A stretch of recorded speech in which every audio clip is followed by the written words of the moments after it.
So I wanted to do a video on a lesson in playing the Native American flute. Now, I've seen on YouTube and other places video series on learning Native American flute. And I got the impression that, oh, you need to watch 5 or 6 different videos in order to learn how to play. You know what? The truth is, it's incredibly easy to play this flute. This is the easiest instrument to play, in my experience. I have a friend who bought one of these at it was one of those, beginner models that he bought at, a trading post or something like that. And he got it, and he told me about it. And I told him that I had started playing the Native American flute, and he says, "Oh, I have one of those, but I don't know how to play it." And I said, "What do you mean?" He says, "Oh, well, I haven't taken any lessons." Well, you don't have to take any lessons. It's very simple. Can you play a whistle? If you can make noise out of a whistle, you can play one of these flutes, because that's all they are. They're a whistle. Side-blown flutes, or flutes like the shakuhachi or the kena, those take a long time to learn, because you have to get the air focused just right at the tip of the edge of the wood, otherwise no sound comes out. It takes a long time to be able to do that. But with this, literally all you have to do is just go, that's it.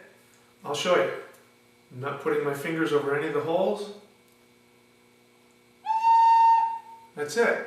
Sounds like a whistle, doesn't it? Because that's all it is. The air comes in here and comes out this little thing, and the air travels over this hole, and that's what vibrates over these holes, which makes the sound. Now, so that's the first thing you do. Just simply pick up your Native American flute and blow into it softly. You don't even have to blow it hard, just softly. Okay, now you're making sound. Now you know how the flute works. Okay, now this is a 6-hole flute. Some people have a 5-hole flute. And if you have a 5-hole flute, you don't have to worry about this hole here. If you have a 6-hole flute like I do, which I recommend, because you can, later on down the road, you can make a lot more music out of it.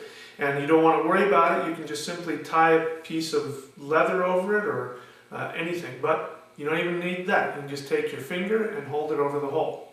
Just keep this finger, the third one down, over that hole at all times, and you cannot make a mistake in terms of sound. Now, there are a couple of very basic things you need to learn. First one is you need to cover the holes with your fingers. So find a flute that's the right size for your hands. This is an A flute. This is what a lot of beginners get. This was mine because as a beginner, it was difficult for me to cover the holes with my fingers, so I bought this flute. So you make sure you cover the holes with your fingers, very simply, and then blow. Blow softly.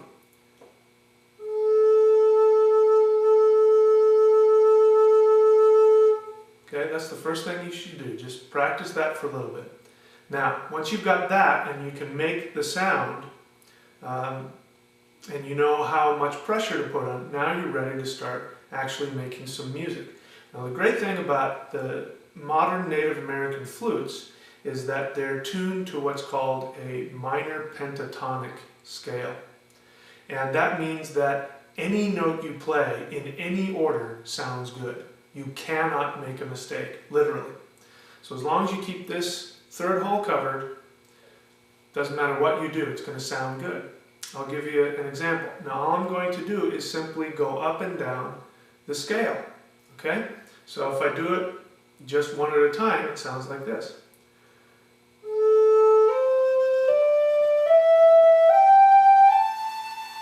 And then back down.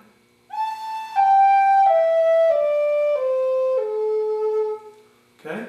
Now, once you get able to do that, it shouldn't take you long. It may take you a little bit of practice, but within a few minutes, some people are able to do that very easily. Once you're able to do that, now you're ready to make music. Do the same thing, just go up and down the scale, And in order to make it sound more musical, you just simply emphasize some notes more than others. Very simple. I'm just going to do the same thing now, but I'm just going to stop and play some holes longer than others. Okay, here we go.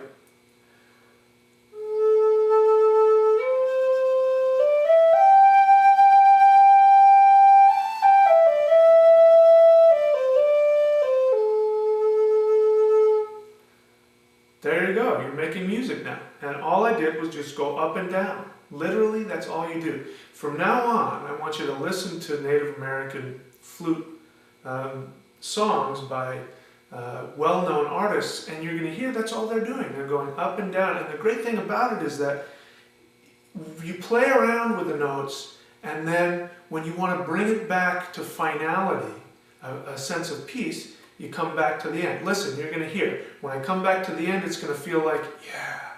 And it's really simple. All I'm doing is just the same technique I showed you.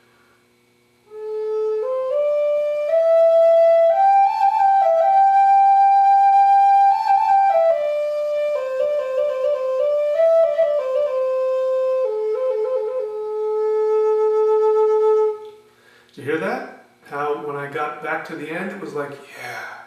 It's so simple to play this instrument. It wants to do that. The great thing about this pentatonic scale is that that's what it wants to do. It wants to go up and play around, and then it wants to come back down. So literally, all you have to do to play great music on this flute, and I dare say play the music that this flute wants to play, is to just simply go up and down the scale. Now there are people that can play all kinds of songs with this flute, and it sounds incredible. But there is nothing like listening to a Native American flute played with an attitude of reverence and prayer when all you're doing is going up and down the scale. Listen, and use it as a meditation.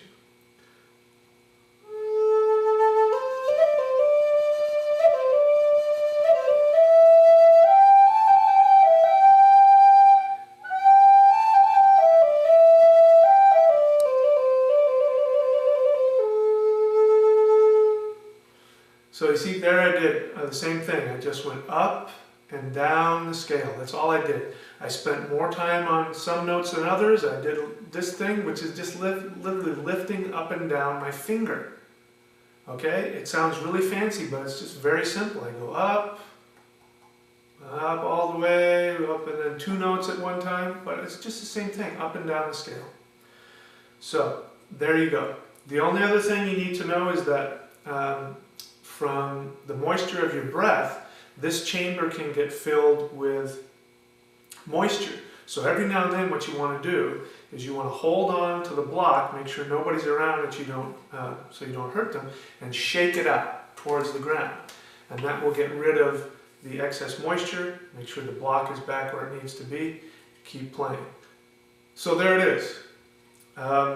Many people can go on with many other lessons about how to trill the tongue and trill the voice and get all kinds of other fancy things on it, but the truth is, you're going to figure that stuff out on your own.